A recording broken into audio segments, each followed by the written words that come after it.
Maravilha. Boa noite, pessoal. Agora sim, começamos oficialmente. Todos bem? Nicole perguntou aqui. Todos bem? Todo mundo tranquilo? Firmes? Resilientes? Estou vendo? Boa noite, Letícia. Boa noite, Boa Alúria. Boa noite, noite. Aninha. Boa noite, Beatriz. Boa noite, pessoal. Mais uma vez um prazer gigantesco estar com vocês aqui hoje, tá? Como eu falei para vocês, a dinâmica hoje vai ser um pouquinho diferente. Eu quero muito falar com vocês sobre o Enem.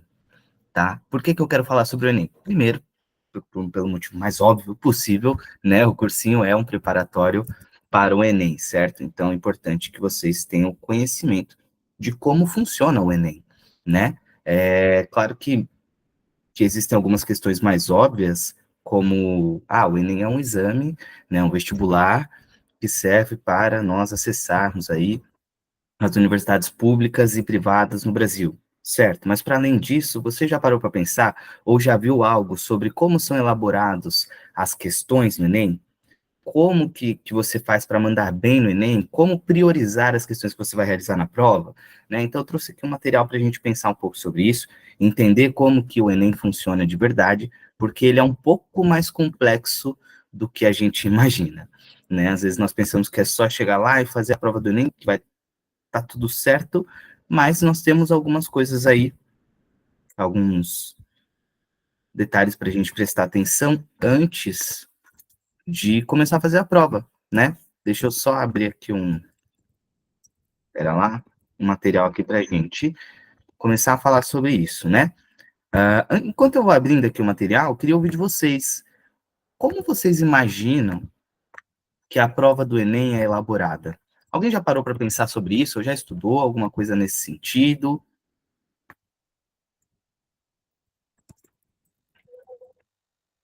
Alguém sabe ou já estudou sobre isso? Assim, estudar sobre, eu acho que não, mas eu imagino que, assim, em grande parte ele é baseado no currículo, né, do ensino médio público, então as provas elas precisam ser baseadas nisso, e aí o peso vai de acordo com a complexidade da questão, enfim, algo mais ou menos nessa linha, né? Massa, boa, perfeito. Esse é um ponto importante. E vocês sabem qual que é o documento que norteia conhecimentos gerais? A Gabriele colocou aqui. Tive uma aula semana passada sobre como é a correção. Boa, Lia. Então pode, se você quiser contribuir aqui também, eu vou falar um pouco sobre isso. Mas esse documento, acho que aqui é uma coisa importantíssima, né, que vocês trouxeram aqui. Esse documento que norteia a matriz curricular do ensino médio, ele tem um nome, se chama BNCC, né? Ou melhor, Base Nacional Comum Curricular. A sigla é BNCC, né? E nós conseguimos aí, a partir desse documento, definir quais são os conteúdos ou como nós devemos conduzir o ensino em cada segmento da educação no país, tá? Tanto escolas particulares quanto escolas públicas são obrigadas a seguir esse documento, a BNCC, né, que é onde você tem ali a matriz de todo o ensino médio, de todo o ensino fundamental, seja o fundamental anos iniciais ou finais, e até mesmo a educação infantil, tá? Então, esse é o primeiro passo.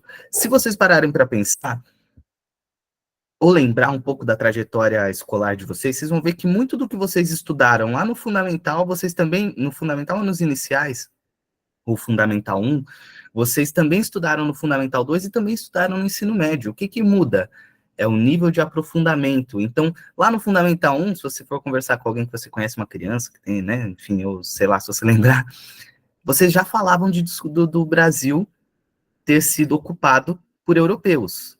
No Fundamental 2, você começa a ampliar essa discussão, você começa a olhar quem são esses europeus. São os portugueses, são os espanhóis, no caso das Américas, né? Aí você vai olhar para um contexto mais amplo. E no ensino médio? No ensino médio você retoma isso de novo, mas ainda mais aprofundado. Por que que isso acontece? Porque todo o conteúdo que nós estudamos ao longo da nossa vida escolar inteira, né, da nossa vida dentro da educação básica, ele é pensado de uma maneira que nós chamamos, né, conteúdo em espiral. Ou seja, tudo que você viu lá atrás, você retoma no futuro, mas de uma forma mais aprofundada. Portanto, o conteúdo do Enem, de uma certa forma, ele não é só o que nós vimos no ensino médio, ele é o que nós vimos a vida toda. Nós nos apegamos ao ensino médio, porque naturalmente no ensino médio você retoma tudo que você já viu anteriormente de forma mais aprofundada, né? Mas por que que isso acontece dessa forma? Porque é importante que nós tenhamos ao longo do tempo, né, esse aprofundamento, né, para desenvolver as nossas competências, tá? Então, esse é o ponto importante aqui quando a gente vai falar de avaliação, de Enem. Nós estamos no Enem avaliando competências ou proeficiência da sua competência. Qual é o nível de proeficiência que você tem na competência de avaliar, de analisar, de classificar, de justificar, assim por diante, tá? Boa noite, Raquel. Então, acho que esse é o primeiro ponto, né? Que a gente precisa se ater aqui para pensar essa avaliação do Enem. Portanto, o conteúdo do Enem, ele é todo o conteúdo que nós estudamos a vida toda, nós enfocamos mais no ensino médio, porque é ali o momento de revisão e aprofundamento de tudo aquilo que a gente já viu, né? Quando nós falamos de conteúdo em espiral, nós estamos falando disso aqui, ó. Deixa eu compartilhar aqui minha tela para vocês entenderem melhor. Ô, rapaz, que é o conteúdo em espiral. Hum, Nossa, que resolução ruim dessa imagem que eu achei aqui, viu? Mas eu vou compartilhar ela mesmo só para a gente exemplificar. Olha só, dentro da lógica do ensino, do conteúdo em espiral que nós vemos, nós temos a perspectiva de aprender lá atrás, no fundamental, os conceitos básicos, né? Conceitos básicos. Depois, novos conteúdos. Depois, revisar esses conteúdos e, posteriormente, ele diz aqui maestria, né? Mas seria o aprofundamento após a revisão, você vai se aprofundar, você vai conhecer cada vez mais coisas e assim por diante, tá? Portanto, essa é a lógica do ensino em espiral. E o que que isso tem a ver com o Enem, né? O que que isso tem a ver com o Enem? Gente, quando nós falamos de Enem, nós estamos falando de uma avaliação, de um exame, tem como objetivo, como eu já falei, avaliar a proeficiência que vocês têm na diferentes competências, seja a competência de avaliar, de justificar, de analisar, de classificar e assim por diante, tá? E aí, para que isso seja possível, você vai ter dentro do Enem o que nós chamamos de teoria de resposta ao item. A correção do Enem, das atividades do Enem, ela não é uma correção simples, como de uma prova tradicional que nós fazemos. Então, se numa prova tradicional você tem 10 questões, você acertou 7 questões, você vai tirar a nota 7. Numa prova tradicional, quando você tem 10 questões e acerta 5 questões, a sua nota será 5. No Enem, não. No Enem, por conta dessa teoria de resposta ao item, ou TRI, é a sigla, você vai ter um peso, como vocês disseram aqui, um peso diferente para cada questão. E por que que você tem um peso diferente para cada questão? Porque as questões elas são classificadas pelo grau de dificuldade. Tem as questões mais fáceis, as questões intermediárias, tem as questões difíceis. E como que isso é mensurado? Eles fazem o teste dessas questões antes da prova. Então, antes da prova, eles vão aplicar essas questões para vários estudantes a nível Brasil, para entender se aquela questão é difícil ou se aquela questão é fácil. Porque não é o avaliador que escreve a questão que sabe se aquela questão é fácil ou difícil. Quem vai identificar se a questão é fácil ou difícil é a estatística de acerto, o número de acertos. Então, se eu tenho 10 estudantes e 10 acertaram a mesma questão, significa que essa é uma questão muito fácil, porque se todo mundo acertou, ela é uma questão de fácil compreensão, ela é uma questão que avalia uma competência muito básica, muito primária. Se eu tenho uma questão que foi submetida para a realização de 10 estudantes e 5 estudantes acertam, poxa, essa já é uma questão intermediária, porque se eu tenho 5 que acertaram, 5 que erraram, significa que ela está avaliando uma competência além daquela competência da questão anterior que todo mundo acertou. Porque se não foi todo mundo que acertou, significa que nem todo mundo consegue interpretar aquela questão. E por que eu digo interpretar aquela questão? Porque toda questão que nós chamamos, né, no caso do Enem, de itens, todos os itens do Enem, eles são compostos da seguinte forma. Então, eu vou compartilhar para vocês aqui novamente a minha tela. Eu vou criar aqui uma luzinha para mostrar para vocês rapidinho. como que funciona. Criar uma lousa. E aí eu compartilho a tela, tá? Vou continuar. E agora eu vou compartilhar minha tela aqui com vocês. Ó, vamos lá. Todas as questões que nós chamamos de itens no Enem, elas são compostas da seguinte forma. Você sempre tem, deixa eu pegar aqui um bloquinho. Você sempre tem um verbo de ação cognitiva.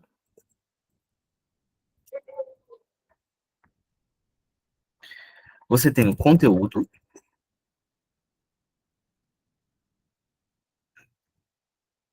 Conteúdo.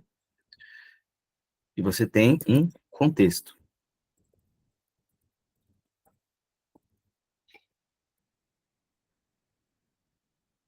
Olha só, todo item, e aí a gente vai pegar aqui daqui a pouquinho algumas questões do Enem para vocês perceberem isso na prática, mas toda a questão do Enem, pessoal, ela é pensada e elaborada dessa forma aqui, ó.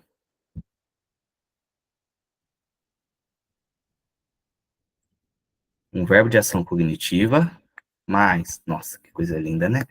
Mais um conteúdo, mais um contexto. Isso tudo aqui será igual a um item avaliativo, né? Ou seja, vou colocar aqui, item avaliativo, que é também, né, o que nós chamamos de questão. É a mesma coisa, tá? O que isso quer dizer? Isso quer dizer que quando eu falo do verbo, eu acho que eu posso dar um exemplo melhor. Quando eu falo do verbo de ação cognitiva, eu estou falando o quê? Eu estou dizendo que eu vou pedir para você, em uma avaliação do Enem, em uma questão do Enem, para que você desenvolva um ato de pensar. Por isso, ação cognitiva, tá? Você desenvolva um ato de pensar. E dentro desse ato de pensar, eu posso pedir para que você ou justifique, ou classifique, ou analise, ou, enfim, tem várias possibilidades, né? E você vai classificar, vai justificar, vai analisar o quê? Um conteúdo aplicado a um contexto. Por isso que é muito comum em uma questão do Enem, você ter, por exemplo, assim, ó, eu vou falar da história que é a minha área, né? Por exemplo, analise os desdobramentos e impactos econômicos da Segunda Guerra Mundial no mundo contemporâneo, na sociedade contemporânea. O que eu estou fazendo aqui? Olha só, eu estou trazendo um verbo de ação cognitiva, analisar, porque eu quero saber se você sabe analisar as coisas, um contexto, né? Se você sabe, olha só, aplicar um conteúdo, que é o da Segunda Guerra Mundial, no meu exemplo, a um contexto real. Ou seja, se você sabe analisar, se você sabe identificar, né, se ou como esse conteúdo, ou essa ação, ou esse fato, no nosso caso da história, está sendo, ou foi aplicado, ou impactou um contexto. No caso, estou falando da sociedade europeia no pós-guerra, ou eu posso falar da economia brasileira, ou eu posso falar de várias coisas. Mas veja, eu estou sempre passando por essa tríade aqui, por esses três pilares, para daí sim chegar. Eita lasqueira, travou tudo aqui, ficou errado. Para daí sim chegar no meu item avaliativo, ou seja, na minha questão. Por isso que quando eu tô. Não se preocupa, Vitória, sem problema. Por isso que quando eu vou fazer, por exemplo, uma conversa dessa com professores, né, atualmente eu trabalho como consultor pedagógico, então muitas vezes eu dou formação para docentes, para coordenadores. Quando eu vou falar com professores, eu sempre dou para eles esse exemplo, por quê? Porque sabe aquilo que a gente está acostumado, que nós costumamos dizer que é o terror do estudante, uma prova, que analise, ou avalie, ou indique o contexto, ou os impactos da Segunda Guerra Mundial na economia pós-guerra, né? Essa é a minha questão. E justifique a sua resposta. Sabe se justifica a sua resposta? Cara, isso não é só cruel. Isso é, do ponto de vista da avaliação, incoerente. Por que incoerente? Porque eu estou pedindo para você sintetizar na mesma resposta da mesma questão, para você realizar para responder uma mesma questão, dois verbos de ação, ou duas ações cognitivas diferentes, que é o de justificar e o de analisar. Elas são diferentes. Se eu coloco as duas coisas na mesma questão, o que acontece? eu não vou conseguir, enquanto professor, enquanto responsável, né, por esse processo, ou uma das pessoas responsáveis, né, por mediar esse processo de ensino-aprendizagem, eu não vou conseguir entender se você sabe classificar ou analisar bem, e nem se você sabe justificar bem. Por que não? Porque eu estou pedindo para você fazer as duas coisas no mesmo lugar. E aí, quando a gente olha para o método científico, né, é necessário, dentro da lógica do método científico, o quê? Que você ou avalie a análise, ou avalie a justificativa, ou avalie a interpretação, e assim por diante. Eu preciso avaliar cada uma dessas competências de forma isolada, para entender qual é o seu grau de proficiência dentro dessa competência específica. Por isso que quando você pega uma prova do Enem, reparem isso. E aí começo a dar algumas dicas para vocês. Reparem isso. Sempre vai ter esse tal verbo de ação cognitiva aqui. É o que ele quer que você faça. Ele quer que você calcule. Ele quer que você. Pô, não quero ser repetitivo, mas analisar é um negócio que tá na minha cabeça o tempo inteiro. Ele quer que você analise um contexto, ele quer que você fale sobre algo. Ele quer que você justifique, né? Que você mensure a diferença de uma coisa e outra, né? Ou seja, você sabe diferenciar uma coisa da outra, mensurar, aferir, medir, né? Então, sempre que você pegar uma prova do Enem para realizar, olha para o verbo de ação cognitiva, ou seja, o que essa prova, o que essa questão quer que você responda. Porque ela sempre vai pedir uma coisa para você. Não duas, não três. Ela vai pedir para você realizar uma ação. Aí entra, claro, o conteúdo, que se você não conhece, você vai se complicar um pouquinho, né? Então você precisa conhecer o conteúdo também. Nossa, tá horrível isso aí. Você precisa conhecer o conteúdo também e saber aplicar esse conteúdo dentro de um contexto, né? A questão ela vai trazer isso. Mas se você identifica isso aqui, ó, o que essa questão quer que eu faça, você já tem 50% da questão resolvida, tá? Então esse é um ponto muito importante, entender como essas questões são formuladas, porque ela sempre vai pedir para você uma ação. Então sempre olhem para isso, porque aí você consegue direcionar melhor a resolução das suas questões, tá? Da sua prova. Então, esse é um ponto importantíssimo que eu queria passar, mostrar para vocês entenderem, né, como que ela é feita.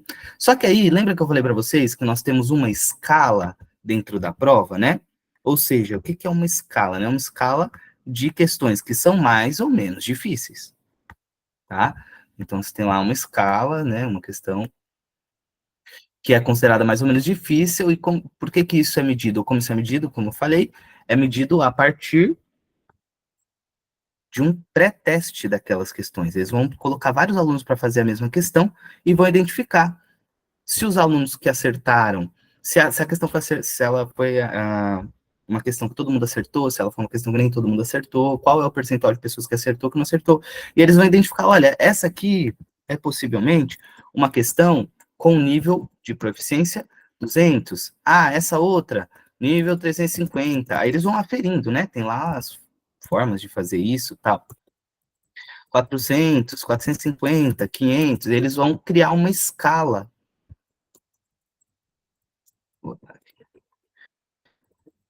Uma escala para essas questões, do que é mais difícil, do que é menos difícil, eles vão classificar todas as questões da prova. Olha que louco, eles vão classificar todas as questões da prova. Por isso, e aí mais uma dica que eu dou para vocês, que quando vocês pegarem a prova, então você chegou lá no primeiro dia, você vai responder o caderno de ciências humanas e o caderno de linguagens. Cara, primeira coisa, olha o caderno inteiro. Olha o caderno inteiro e identifica o que, que é fácil. E marca. E começa a responder as questões mais fáceis. Sabe por quê? Porque quando ele determina, a partir de um teste com outros estudantes, qual é o nível de proficiência para responder aquela questão, ou aquele item, ele também consegue entender o comportamento esperado de cada estudante. Então, pô, se eu sou um estudante. Opa, vai lá, Pedro.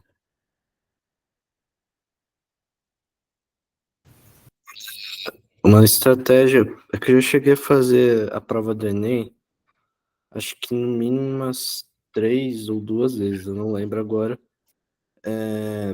Mas uma estratégia que pelo menos eu tenho abordado, principalmente mais para prova de linguagens mesmo, que é mais voltada para português, é que os professores sempre me recomendaram. Quando você começa a prova de português, vai direto na redação, porque você já vai estar com a mente mais fresca, daí você consegue ler e desenvolver a redação melhor. Eu tenho adotado essa estratégia, eu sinto que tem me ajudado mais. É, acredito que algumas pessoas aqui talvez tenham adotado essa estratégia ou não, mas como a gente está falando aqui de estratégias de prova, você também está comentando, eu gostaria de compartilhar essa, então, para caso alguém queira fazer a prova do Enem, recomendo começar pela redação. Boa, boa, Pedro. É uma ótima estratégia mesmo, porque você começa pela redação, escreve a redação e depois no final da prova é legal até revisar, né? Porque você já está com outra cabeça e tal.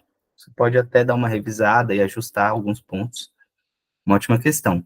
Eu não vou entrar muito na redação aqui, porque nós temos a professora Heloísa, né? A Elo que, pô, é craque nisso aí, né? Mas eu acho uma ótima estratégia, sem dúvida alguma. Peraí, gente, eu só peço 5 minutinhos para você, só que a professora mandou mensagem aqui, deixa eu só respondê-la aqui. Oh, meu Deus do céu.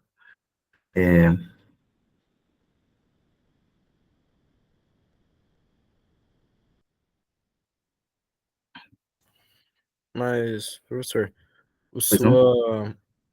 você disse, é que eu me confundi um pouco, mas você disse que ah, a gente pode adotar também a estratégia de ver as questões e marcar aquelas que são mais fáceis? Exatamente.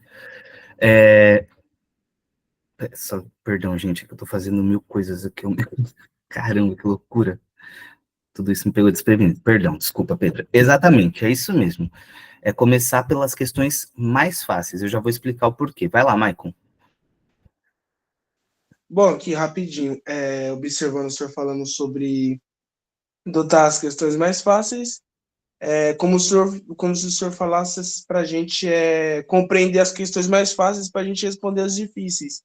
Porque possa ser, não sei, eu nunca fiz o Enem, mas possa ser que muitas das vezes eles incluam uma questão ou mais de alguma coisa e aquela questão interliga com a outra. Isso pode ser que também facilite, né? Boa, isso é um ponto importante. Ajuda sim, sem dúvida. Vai lá, gente. Quem que é agora? É a Samara. Vai lá, Samara. Oi, então, eu vi também em alguns lugares que eu não, tipo, é o negócio de correção mesmo, que parece que se você acerta, tipo, uma questão difícil e erra uma fácil, eles acabam anulando também, né? Isso, exatamente isso. Perfeito. É exatamente isso. Eu tô até procurando uma imagem aqui. Ai, ai, ai, ai, ai. Mas aí cabe, mas aí vai caber a gente tentar descobrir quais são as fáceis e quais são as difíceis, né? É assim. Por que que eu digo que, poxa, é legal vocês darem uma olhada e bater o olho assim, né? Ah, essa aqui tá mais fácil, essa aqui tá mais difícil. Claro que vai variar de pessoa para pessoa, mas normalmente uma questão fácil, ela é identificada, né? Com facilidade, né? Por quê? Porque eu vou dar um exemplo aqui para vocês, ó. Ah, aqui achei o que eu queria. Quero mostrar essa imagem para vocês. Por que que uma questão fácil ela é mais facilmente identificada? Porque normalmente ela vai ser menos complexa. Então, eu vou dar um exemplo para vocês. Vou falar de história. Bom, eu tenho lá uma questão da seguinte forma: quem foram os colonizadores do Brasil? Aí você vai colocar lá, portugueses. Legal. Agora eu posso ter uma. E perceba, né, que uma questão como essa, ela está pedindo para você uma ação cognitiva muito básica, que é memorização, basicamente. Agora, você pode ter uma outra pergunta da seguinte forma: como se deu o processo de colonização no Brasil? Aí é mais complexo. Agora, eu posso dificultar ainda mais, eu posso pedir algo mais específico ainda. Como se deu o processo de colonização no Brasil a partir da perspectiva econômica? Entende? Então, tipo, cada uma dessas questões ela vai tendo um grau de dificuldade ou de complexidade maior. O que colocaria essas questões, ora aqui nesse campo, ora aqui nesse campo, ora aqui nesse outro campo. tá? Então, e aí, mais uma vez, como que eles vão mensurar isso aqui? A partir do que nós chamamos de pré-teste. Então, antes da questão estar na prova, ela foi testada com vários outros alunos para entender se aquela questão ela é uma questão complexa ou se ela é uma questão mais simples, né? Então, a partir do número de pessoas que acertaram ou não aquela questão, ele vai entender qual é o comportamento esperado para aquela questão. E por que esperado? Porque tudo isso é estatístico, mas eu vou falar disso daqui a pouco. Vai lá, Vitória.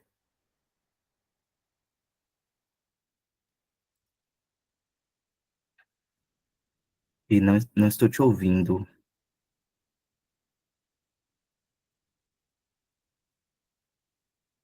Ainda não. Tenta clicar nos 3 pontinhos em configurações. Pode ser alguma coisa do seu microfone. Oi? Agora sim.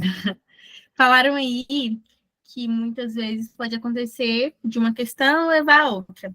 Eu achei que isso aconteceu o ano passado, no Enem do ano passado.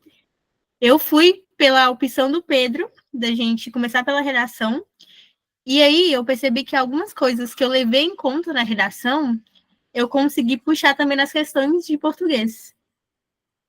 Uhum. Boa. Boa, perfeito. A Aninha perguntou se eles anulam. Não é anular, mas eu já vou explicar, tá? A Gabriele colocou aqui no gabarito, também tem que tomar cuidado para não assinalar 2 alternativas, já aconteceu comigo, boa. Pode repetir de novo, como apareceu uma questão difícil? Sim, Lia. Vamos lá. Todas as questões do Enem, elas são pré-testadas.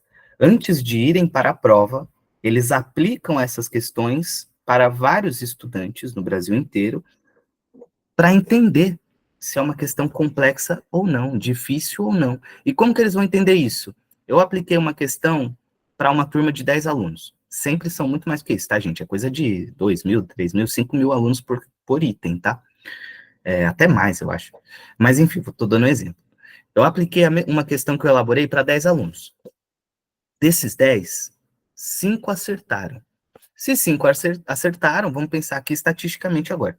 Eu tenho 50% de possibilidade de alguém que realize essa questão acertar. Aí você fala assim, pô, mas é sorte? Não, não é sorte. É porque você pega um contexto de 5 milhões de estudantes. Pensa que esses 5 milhões de estudantes estão em níveis diferentes de aprendizagem, como aqueles que testaram a avaliação que você fez, e aí você tira como se fosse uma média, tá? Então, normalmente, essa questão é uma questão considerada mediana, uma questão intermediária, porque uma média de 50%, 40% de pessoas é que devem acertar ela, a julgar pelo resultado que nós tivemos no nosso pré-teste. Agora, eu coloquei uma outra questão, e 100% das pessoas acertaram, pô, é uma questão muito primária, muito simples, muito básica, é 1 mais 1 igual a 2, entendeu? Então, é uma questão muito fácil. Ela não está necessariamente avaliando uma habilidade ou uma competência, porque ela está muito simples. Agora, eu tenho uma questão que só uma pessoa, 1% da turma que realizou o pré-teste acertou. Puta, essa é uma questão muito difícil. Aí eu também vou pensar, será que eu levo uma questão tão complexa como essa? Né? Então, esse é o pré-teste, é assim que eles fazem essa escala, que a gente colocou ali embaixo, né, de dificuldade das avaliações, das questões. A Suzane colocou aqui, já vi um menino que ele respondeu tanto as questões de inglês como de espanhol e passou para o gabarito ambas. Que isso?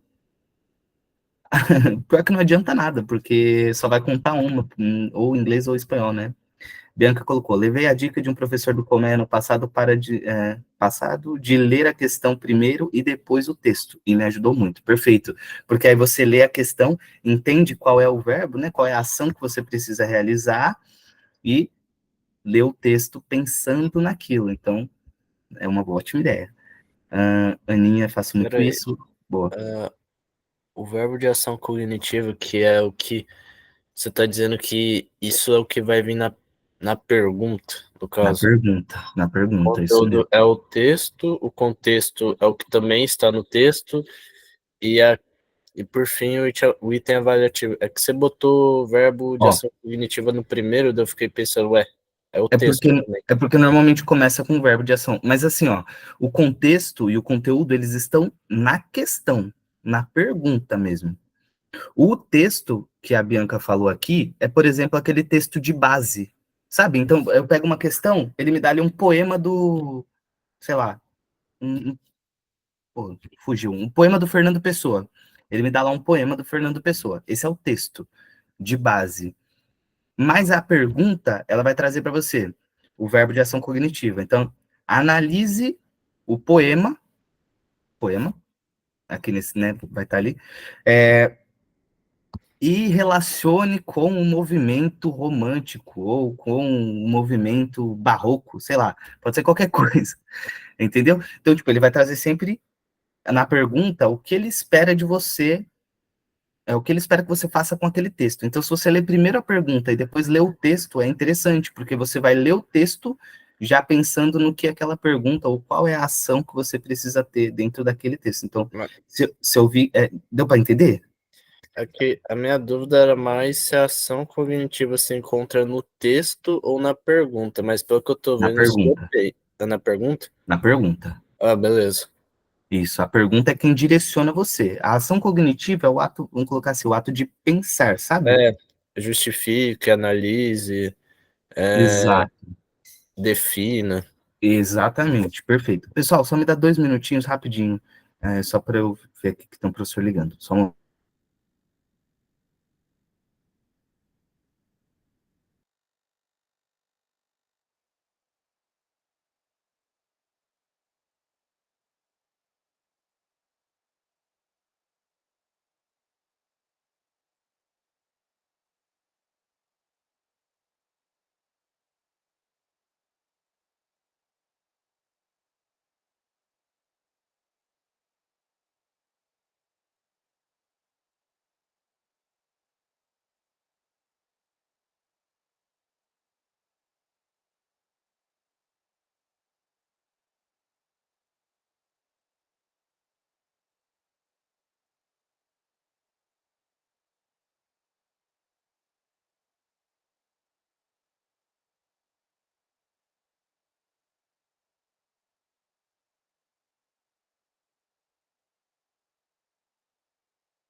Foi mal, pessoal, eu só preciso atender aqui rapidinho, desculpa, é que aconteceu muitas coisas hoje, viu? Foi um dia de muitas emoções.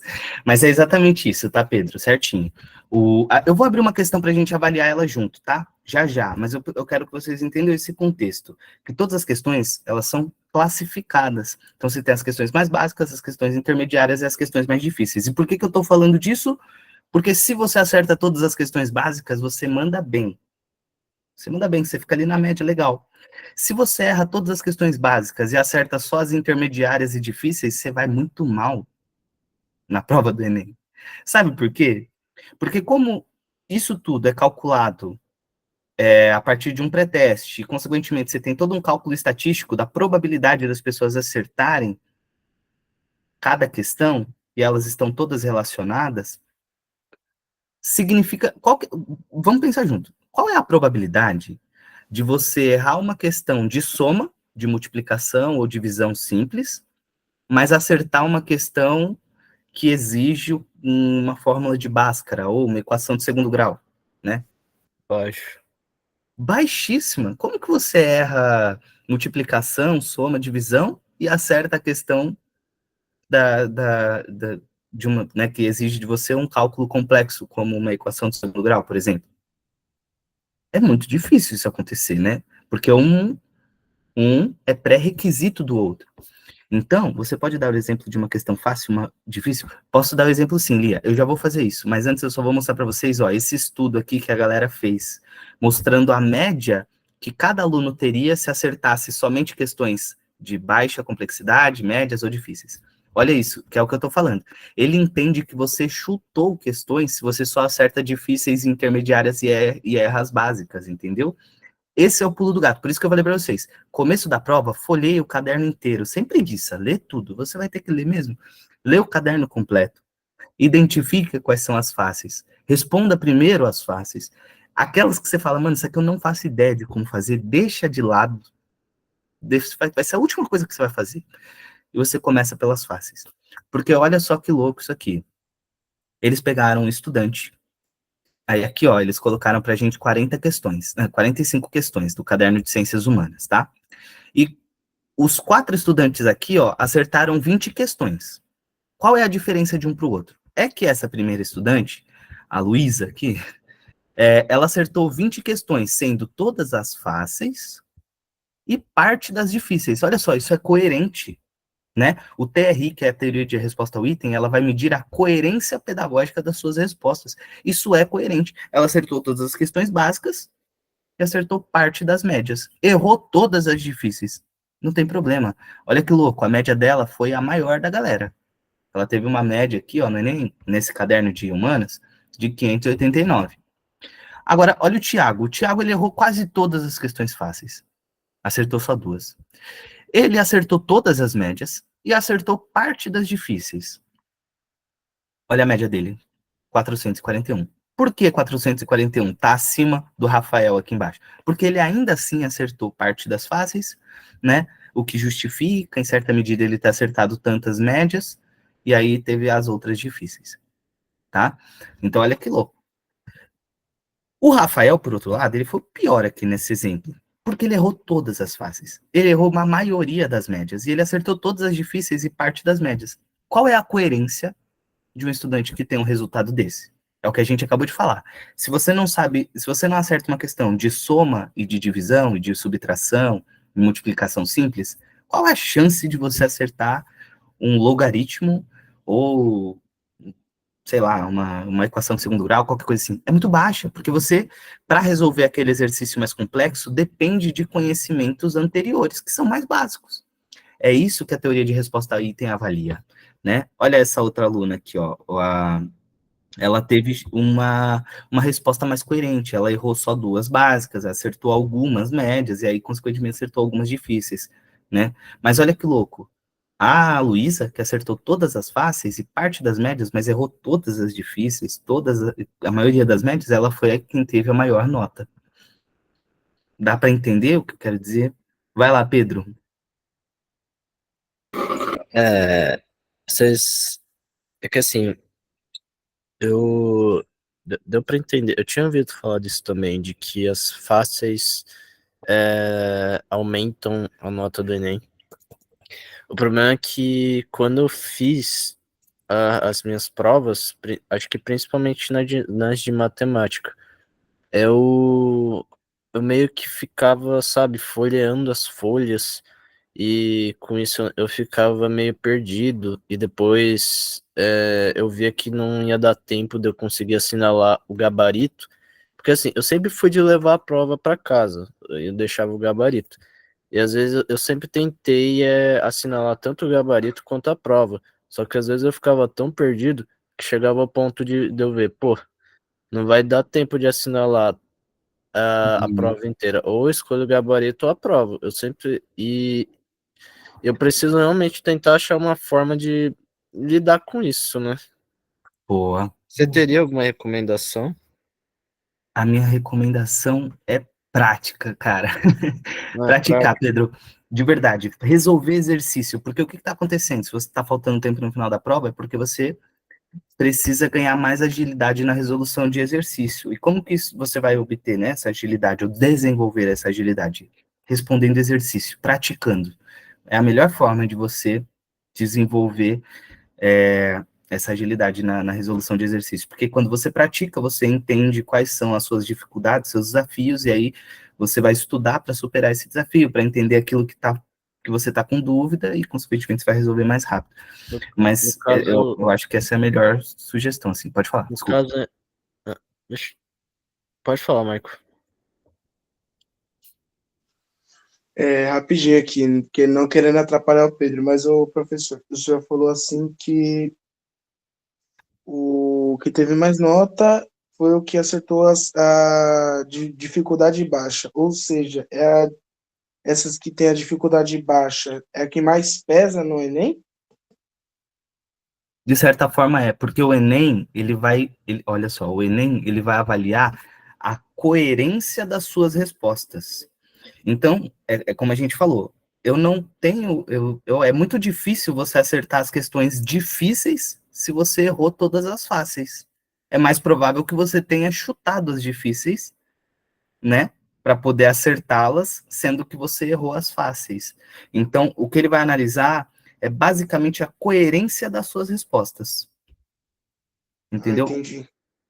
Eu vou Obrigado, abrir aqui professor. uma questão difícil e uma mais fácil para a gente comparar, mas antes podem falar. Tem mais alguém com a mão levantada? Não? Pedro colocou aqui, ó, sobre isso que você falou, a dica de ler o enunciado antes de ler o texto base economiza muito tempo, sem dúvida. Sem dúvida. E assim, gente, não precisa ficar com medo de errar as fáceis. Não é que você vai errar fácil, nossa, acabou minha prova, meu Deus. Não, pelo amor de Deus. Não é assim. E outra, se você não sabe, você chuta. É assim que funciona a vida mesmo. Você não vai deixar em branco. Mas a teoria de resposta ao item, ela foi pensada justamente para entender de fato qual é o nível de proeficiência das pessoas. É como se a gente tivesse aqui, ó, duas réguas. Vamos colocar um exemplo. Em uma prova tradicional, uma prova corrigida tradicionalmente, é como se eu tivesse uma régua, uma trena, né, que vai medir para mim os metros. Então, eu vou perceber, por exemplo, que a parede desse quarto tem quase 3 metros, ou quase 4 metros, mas faltam os centímetros e faltam os milímetros. Eu não consigo ter precisão nessa medição de um teste normal. Já na TRI, eu consigo entender os centímetros, os milímetros. Então, eu tenho 2 metros e 57 centímetros e 2 milímetros. Por que isso? Porque num teste clássico, se você chuta, é impossível o professor entender que você chutou. Ah, você tem 10 questões, acertou 7, sua nota é 7. Legal, mas dessas 7 que ele acertou, qual foi a coerência das respostas? Teve questão fácil? Teve questão difícil? Teve questão mediana? Não sei. Então, o teste clássico, ele é pouco preciso nesse sentido. E como o Enem é uma prova para milhões de pessoas, ela precisa ser mais precisa. Por isso que eles utilizam esse método de correção. Vai lá, Samantha. Não, então, é que eu lembrei agora que o Pedro tinha falado que ele não conseguia responder tudo, mas é que também dependendo da faculdade que você faz, tem uns pesos cada matéria, então é bom você focar nessas e nas outras você responder depois, né? Boa, boa. A gente vai chegar lá já, Samara, mas perfeito, isso é ótimo. Qual a diferença das cores das apostilas no Enem? Só a ordem das questões. Mudam a ordem das questões. Para que você não cole, né? Então, você está aqui na questão 10, o cara do lado está na questão 10, só que a dele é de geografia, a sua é de história, por exemplo, né? Entendeu? Vai lá, Xlene. Minha dúvida geralmente, aonde que a gente vê a nota que a faculdade, que a gente tem que atingir, que a faculdade pede? Boa, boa. Eu vou falar da nota daqui a pouquinho, tá? Aí eu entro nesses detalhes. Tem que marcar em algum lugar sua cor no caderno? Não vou lembrar de cabeça, mas eu acho que não. O caderno ele já vem com a descrição ali na sua inscrição, normalmente. Geralmente, quando eu fazia o Enem, tinha que marcar a frase na folha do gabarito. Era uma frase. Isso, a frase, exatamente. Para ter certeza de que você é humano, né? Tipo isso. Marcação do idioma você vai fazer essa marcação na hora que você se inscrever no Enem, que é outra pauta que a gente vai falar daqui a pouco, porque só tem mais um dia de inscrição, então quem não se inscreveu não vacila, amanhã acaba, hein? Ah, eu já me inscrevi. Boa. E Vai lá. nada não.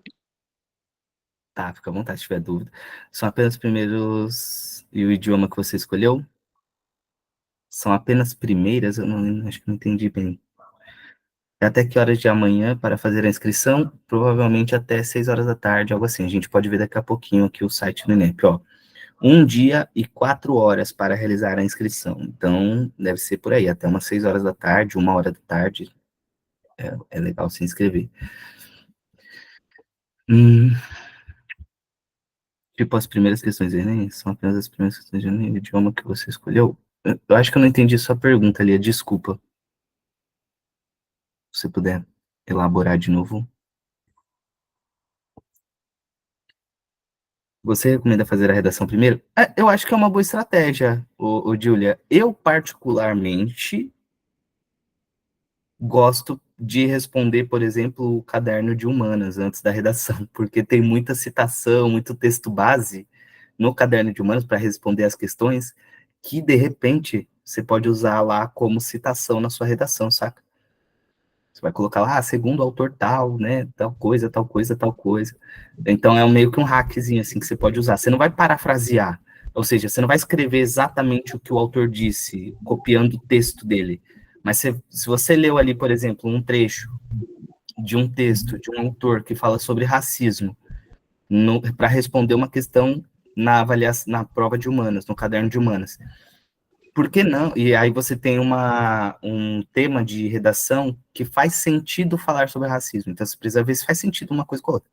Aí você pode falar, segundo o autor tal, o racismo ele é assim assado, e aí por isso e aquilo, entendeu? Estou dando um exemplo, mas o que eu quero dizer é, no caderno de humanas, principalmente, você tem muito texto de pensadores, autores, muitas referências que, eventualmente, você pode utilizar na sua redação. Uma dúvida aqui. Geralmente, eu tenho muita dificuldade em exatas. O Boa. que você me aconselha? Estudar bastante, praticar, eu tô nessa junto com você, também tive muita dificuldade. Não, porque, sério, quando eu estudava, eu não tive aula de matemática, física, química. Os professores sempre faltavam. Uhum, sim.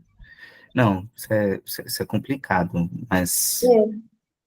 E o meu ensino médio foi praticamente, eu tive assim, ó, os 3 anos de ensino médio, porque ainda não tinha o nono ano. O meu era o ensino regular. Uhum. Os 3 anos do ensino médio, eu tive um dia eu tive todas as aulas. O resto era uma aula e saía cedo, liberava para casa. É, Aí eu tenho muita dificuldade em exatas. não, infelizmente isso acontece muito. Eu também estudei escola pública a minha vida toda, né? E passei muito por isso também, assim. E infelizmente, XN, assim, muito correr atrás. É a gente correr agora atrás do prejuízo. E conta com o Comea para isso. Manda mensagem para os professores, participa das aulas, vê a gravação, enfim, para recuperar isso aí. O que o Pedro falou aqui no chat eu acho bem legal. Lê a proposta de redação antes de iniciar a prova, né? Para você poder, de repente, encontrar uma referência ali que faz sentido. Mas olha só, pessoal, que a gente estava, então, voltando agora um pouquinho, né?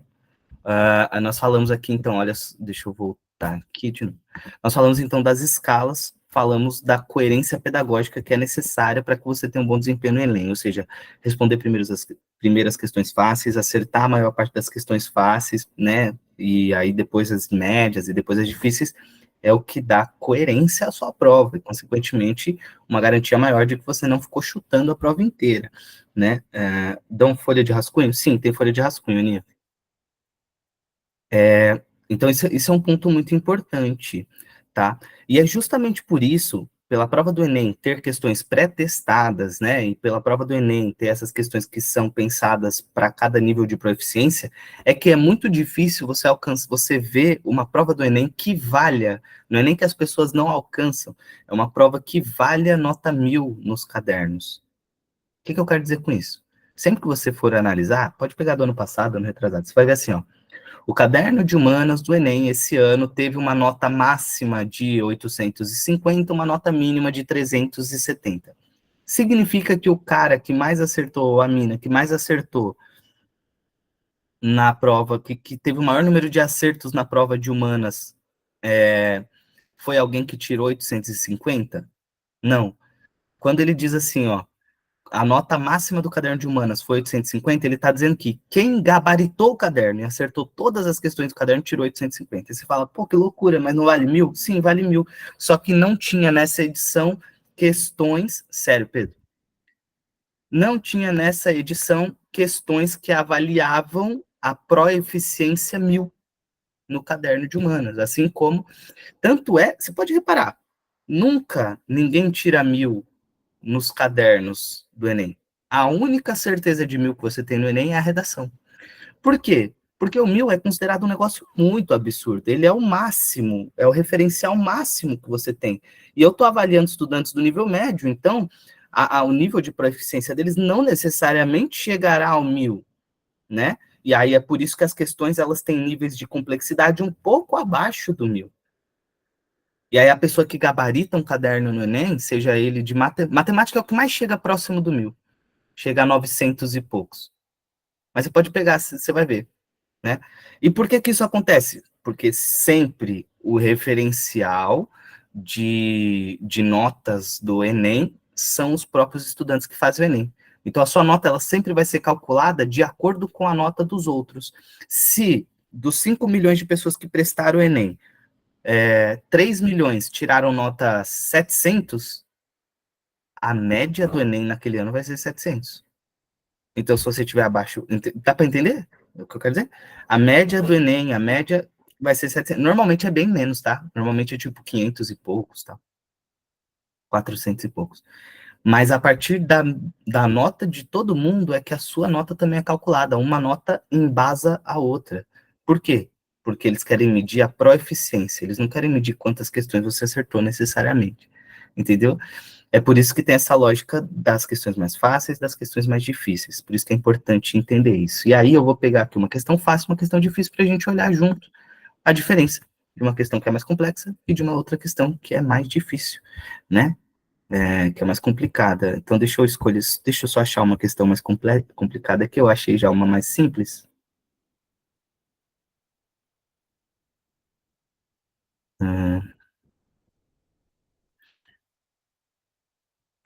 Para a gente olhar para elas juntos e entender. Beleza, vamos lá. Peguei aqui duas questões de sociologia para a gente olhar junto. Ó, vamos lá. Então, olha só, questão fácil, hein? A torcida do Fluminense inicia... Bom, vamos fazer o que a gente falou. Primeiro ler o enunciado da questão e depois o texto. Qual mudança no comportamento social a proposta reportada no texto reflete? Qual é o verbo de ação aqui? O que ele quer que você faça aqui? Tá perguntando. Vai lá.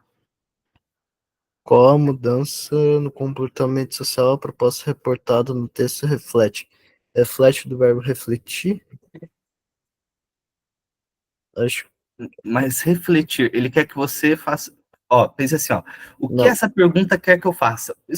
Esquece a palavra verbo, vai. Porque eu falo verbo de ação cognitiva, mas não é necessariamente... É porque identificar. Perfeito. É isso mesmo. Ele não necessariamente vai estar escrito aqui na questão, mas o que ele quer que você faça é que você identifique algo no texto. Identifique o quê? A mudança no comportamento social, certo? É isso que ele quer. Então, olha que louco, se você ler primeiro a questão, você já sabe, pô, o que que essa questão quer? Ela quer que eu identifique. Identifique o quê? A mudança no comportamento social, certo? Então, vamos ler o texto. A torcida do Fluminense inicia um movimento para mudar a letra de uma das músicas mais populares da arquibancada tricolor.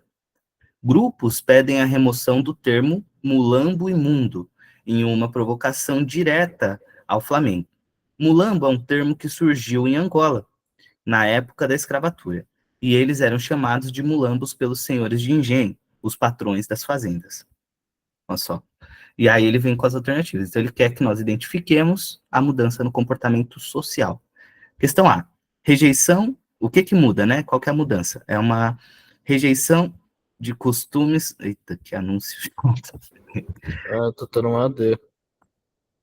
Rejeição de costumes elitistas, repulsão de condutas misóginas, condenação do preconceito racial, criminalização de práticas homofóbicas, contestação de comportamento machista. E aí, qual que é? A letra C, eu acho. Tô com você, Pedro.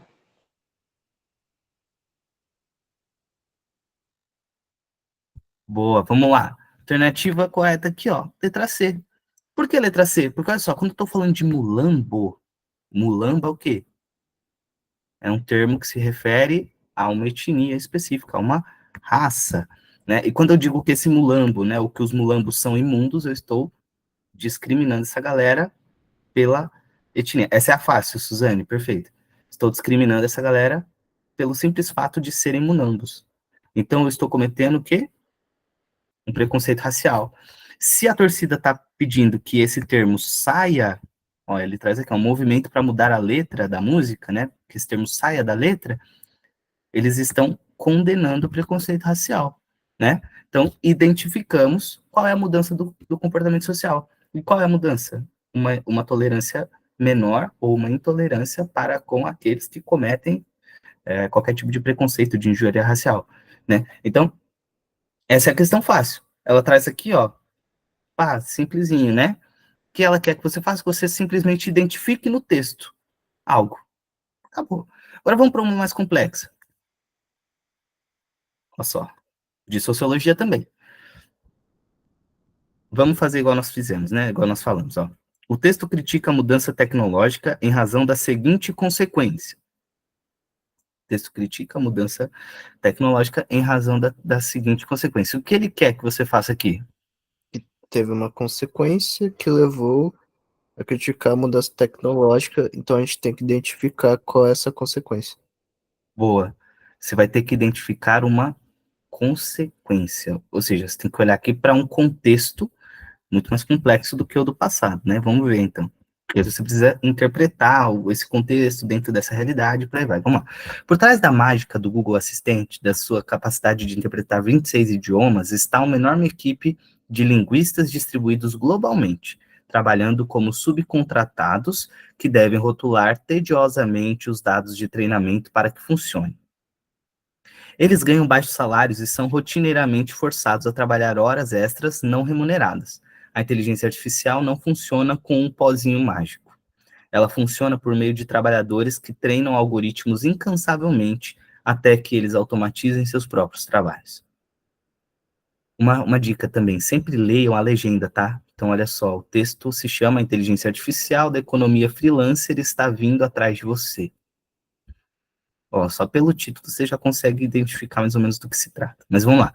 O texto critica a mudança tecnológica em razão da seguinte consequência. Então, ele está criticando porque a diversificação da função, mobilidade da população, autonomia do empregado, concentração da produção e invisibilidade do profissional. Professor, eu acho que a letra E. Eu fiquei entre a A e o E, mas eu vou de E, por conta que eles é meio que algo forçado, né? Então, ele Eu não tem tinha ficado, uma visibilidade profissional, então eu vou de E mesmo. eu tinha pensado primeiro na C, autonomia do empregado, por isso estava falando que eu tinha pensado primeiro enquanto tinha lido o texto, que era C, mas eu também acho que é aí agora, vendo depois de tudo. E É, aí? porque o texto, eu também tava pensando na C, mas depois que eu escutei o professor falando do texto, mudou, né, o pensamento. Boa. Algumas pessoas colocaram a maioria foi E aqui, né? Então, olha só. Alternativa correta, alternativa E. A invisibilidade do profissional, né? Por que a invisibilidade do profissional? Porque ele está, apesar de estar falando sobre a inteligência artificial, ele está criticando o fato dos profissionais que trabalham ali por trás dos panos, né? Serem pessoas que não são reconhecidas, que o seu trabalho não é reconhecido, que muitas vezes não é remunerado, né? Mas olha que louco, você está olhando para um contexto, tendo que analisar esse contexto e interpretar. Vocês viram que essa questão vocês tiveram mais dúvida? Né? Porque a Sim. depender da forma que você olha, você pode entender que essa é a autonomia do empregado. Ele é um cara freelancer, ele trabalha quando ele quer, da forma que ele quer. É o que parece muitas vezes, né? Na verdade, eu tinha pensado na autonomia do empregado como uma coisa no sentido de que o empregado é muito autônomo, mas ele não é reconhecido. Mas aí eu vi que faz mais sentido a ele mesmo. Exatamente. Por conta que depois que falou que ele, acho que se não me engano tinha negócio de trabalho forçado, né? Aí dava pra Uhum, ver, né? Que ele era meio que forçado a isso, né?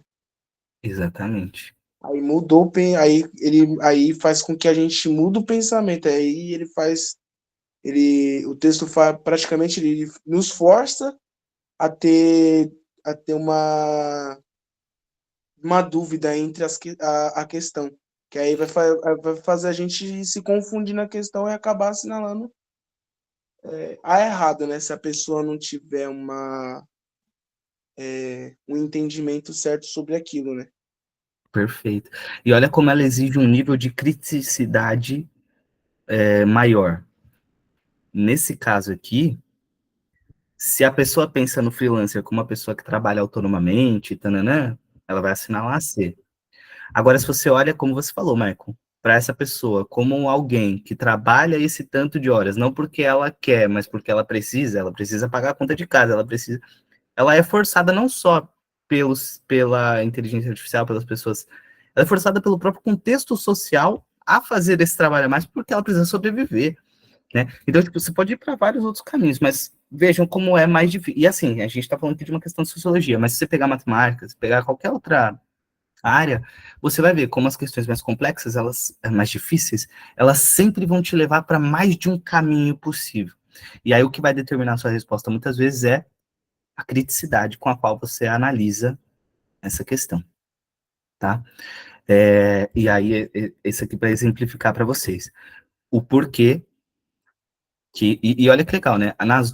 Nos dois casos, você tinha o mesmo verbo de ação cognitiva, identificar a partir de um texto, só que em uma você precisa ter mais criticidade para analisar, na outra está mais explícita a resposta. Então, dos dois modos a gente usou basicamente habilidades parecidas ali para resolução, mas em uma você teve que relacionar a outras coisas, né, a outros conhecimentos, a outras realidades que vocês conhecem, já vivenciaram, já viram, e na outra não necessariamente. Então, quando a gente fala de questões mais difíceis ou questões mais fáceis, é basicamente isso que a gente está falando. Provavelmente aquela primeira questão devia estar nesse nível aqui, mais ou menos, 400, 350, e essa última que a gente viu devia estar aqui no 700, 650, entendeu? São questões diferentes. Deu para entender isso aqui, gente? De boa? Agora, eu vou mostrar para vocês, então, só um exemplo aqui de um cálculo de nota do Enem. Só para explicar, porque vocês perguntaram da nota, né? Como que eu sei qual é a nota que eu preciso para entrar e tal? Isso não é exato, tá? Você sempre vai ter os parâmetros dos anos anteriores. Olha, nos anos anteriores, a média de quem entrou foi tanto. Mas não significa que vai ser assim. É a média, mas não significa que vai ser igual, tá? Por que não? Porque depende do nível do peso das questões, daquele ano, em relação ao ano passado, etc., o número de pessoas que prestaram a prova, por aí vai. Mas olha só, interessante, que aqui foi algo que vocês disseram também em algum momento. Peço desculpas, eu não lembro quem falou, mas alguém falou aqui no chat, que é o seguinte, o cálculo da nota do Enem, no SISU, ela vai atribuir um peso diferente para cada caderno, de acordo com o livro que você, ou com o curso que você quer prestar. Então, olha só, aqui a gente está no site da Unipampa, que é a Universidade Federal do Pampa.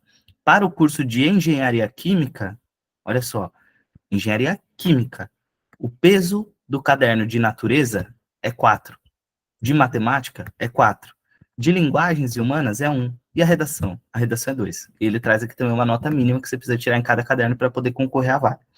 Mas olha que louco, você tem pesos diferentes para cada caderno, ou seja, se eu tenho uma nota... vamos colocar que nem essa que está aqui embaixo. Tenho essas notas aqui, em cada caderno, e submeto a minha inscrição para engenharia química, a minha média vai ser 1. Se eu submeto essas mesmas notas para um curso de história, um curso de direito, um curso de letras, a minha média vai ser outra. Por quê? Porque o peso maior não vai estar em matemática e natureza, vai estar provavelmente em humanas, linguagens e redação. E o que esse peso significa? Significa que você vai multiplicar a sua nota pelo peso. Então, olha só, a nota média para alguém que tirou essas notas aqui no caderno, para esse curso de engenharia química, nota média dessa pessoa aqui seria 2 vezes 500, porque o peso de redação é 2, como nós vimos, né? 4 vezes 550, porque o peso de natureza é 4. Humanas, o peso é 1, então vai multiplicar por 1, Linguagens, o peso é 1, multiplica por 1. E matemática, o peso é 4, então multiplica por 4. Você vai fazer toda essa multiplicação e vai dividir pela soma de todos os pesos. Então, eu vou somar todos os pesos. 2 mais 4, 6, mais 2 aqui, né? Mais 1, 7, mais 1, 8, mais 4, 12. Então, eu vou fazer toda essa conta aqui em cima e depois dividir por 12. A média desse cara aqui foi 535,5, tá? Se fosse um curso de, sei lá, de humanas, ele ia ter um peso maior em redação, peso maior em humanas, um peso maior em linguagens, tá? Por isso que não é certa a nota do Enem. Não é só somar tudo aqui e dividir por 5. Não dá. Eu preciso entender qual é o peso cobrado na universidade dentro daquilo que eu, do curso que eu quero prestar. Depois você irá falar sobre SISU, FIES, ProUni. Não entendo nada sobre aquele Enem USP, queria muito entender isso. Concordo, Pedro, não faço ideia da aplicação, também queria saber. Certo, nós podemos falar sobre isso amanhã eu não consigo, mas semana que vem a gente pode puxar um horário. Eu queria antecipar um pouquinho só o intervalo de vocês, eu quero fechar essa questão que a gente está trabalhando, e aí eu pego um dia específico para falar sobre SISU, ProUni, FIES. Pode ser? Porque eu preciso falar com o professor que vai entrar depois do intervalo. Desculpa, gente, tá meio doido hoje, assim, tudo aconteceu. Mas eu queria muito falar para vocês sobre isso, assim, pensar a estratégia de prova, mas também entender a lógica do Enem, porque é diferente de uma prova comum, né, que a gente presta por aí. E aí, última coisa, só reforçando, olha lá, inscrições se encerram amanhã, hein? Então, bora para cima, gente. Quem não se inscreveu, já se inscreve para garantir a participação no Enem, tá? Ficou mais alguma dúvida? Ficou mais alguma questão?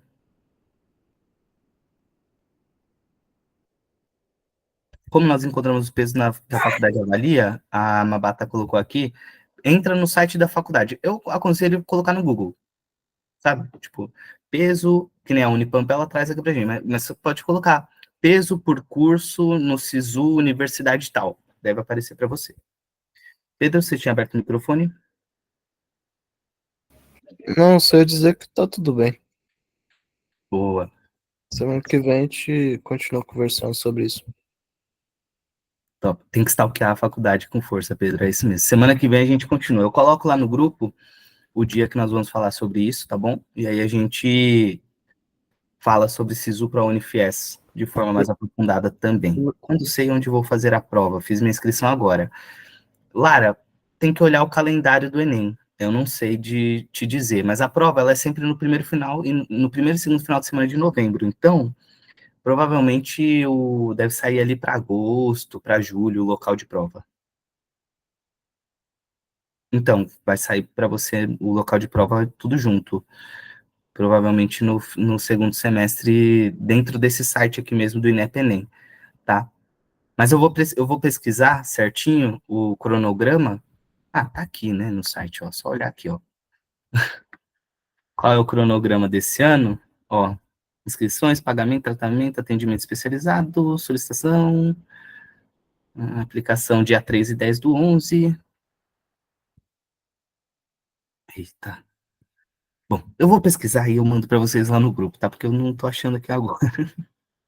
Mas deve sair um pouquinho mais para frente. Daqui a pouco, depois de encerrar as inscrições, já deve sair, já logo logo. Tá bom? Gente, muito obrigado. Pô, foi incrível. Qualquer dúvida que vocês tiverem, pode mandar mensagem. E eu vou planejar esse momento aí para a gente falar de ProUni, FIES e SISU também, tá? Valeu, gente. Tamo junto. Voltamos então no pós-intervalo, 8h50. Tchau, Pro. Tchau, gente.